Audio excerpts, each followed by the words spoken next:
Hello, welcome to Anseli YouTube.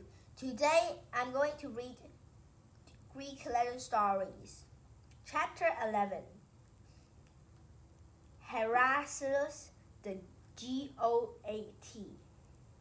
He has been called the greatest hero of all time, in the literal sense, because he's actually immortal. But this ancient superhero didn't exactly start that way. Heracles was a demigod. This means he was born half mortal and half god. He was the son of the mighty Zeus and a mortal woman named Alcmene, who happened to be the granddaughter of the great hero Perseus. When Zeus' wife Hera found out that her husband was going to have a son with another woman, she was outraged. Instead of confronting Zeus, Hera took her anger out on Heracles. Hera didn't have to wait long to enact her revenge. The night before Heracles was born, Zeus bragged all over Olympus about how excited he was for his new son and how great the boy was sure to be. After all, the son of Zeus, he automatically came into the world with extra bonus points and demigod street cred. And so the goddess saw her moment to strike. Hera dared Zeus to back up his boats with action. His new son was going to be awesome. Shouldn't the mighty Zeus bestow a gift upon him? A special gift would make it clear that Zeus really thought his child would be important. Zeus thought this was a grand idea, so he quickly declared that the next children born in the house of Perseus would become a high king of the mortals. And what about the next son? Hera asked him. Who cares about him? He can go ahead and be a servant. Zeus said with a laugh. What Zeus didn't know was there was another child about to be born in the house of Perseus. Heracles was going to have a cousin. Hera immediately left Olympus to find the soon-to-be cousin of Heracles and make sure he was born that very evening. The child's name was Eurysiphisus. And because he was born first, he has to be the new king of Tyrannus, and Heracles was bound to serve him. When Zeus found out what had happened, he was furious. He forced Hera to agree to a compromise. If Heracles performed enough great works in the service of Eurysiphisus, he could become immortal and join the gods. Hera agreed. She needed to keep Zeus happy, and she figured there was no way that Heracles would do a good enough job for Eurysiphisus. At least not if she had anything to say about it. Heracles went on to have a happy childhood, and because of his godlike strength, he grew up and became one of the most revered warriors in his hometown of Thebes. The king loved him, the citizens loved him, even the gods loved him. Heracles got married to the princess Megara. He really was living the dreams. Hera, however, hated watching Heracles succeed. His fame and fortune was driving her wild. So wild, in fact, that she decided to return the favor.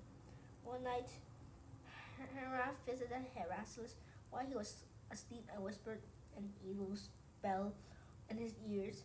The next morning, Heracles woke up and just wasn't the same.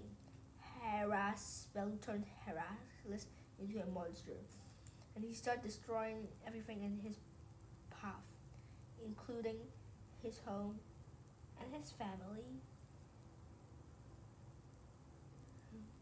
The people of Thebes hid from him as he raged through the streets.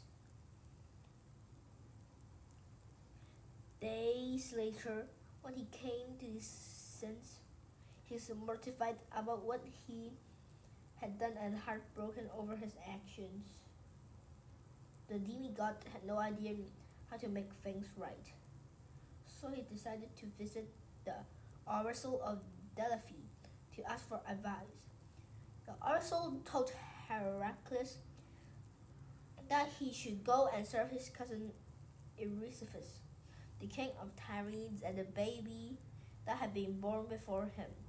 It was the deal the gods had made years ago. Heracles longed to make up for the horrible things he had done. If serving Eurystheus would help him atone for his sins, he would do that. Of course, Ephesus was more happy to accept Heracles as his servant, and Hera immediately volunteered to help Ephesus make Heracles' life miserable. They told Heracles that he would need to perform 10 heroic tasks or labors to fulfill his obligation. The first labor that Ephesus laid out for Heracles was to kill a dangerous lion and bring back its skin. And this wasn't just any lion. It was the notorious lion of Nemea, a terrible beast that was rumored to be impossible to kill. But Heracles was all business. He saw every task set before him as a way to make up for the horrible things he had done in Thebes.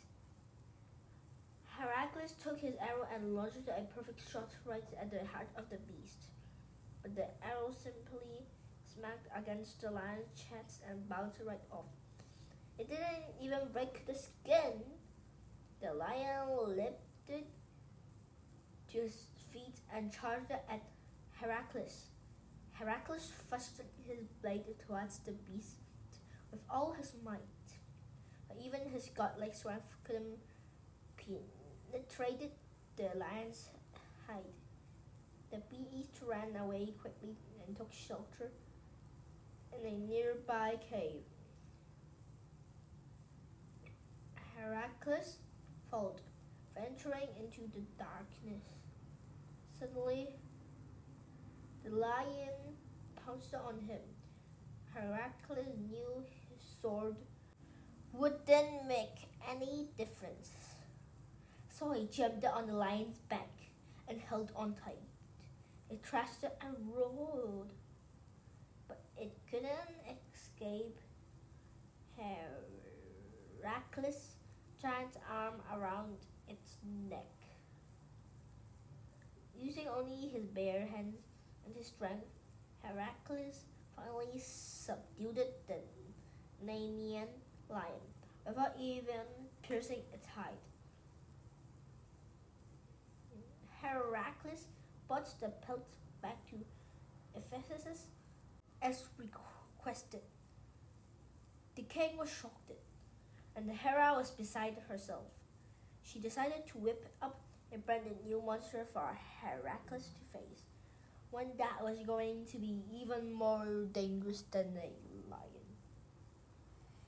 For his next labor, Ephesus, under Hera's order, sent Heracles to kill the dreaded Hydra, a six-headed water snake.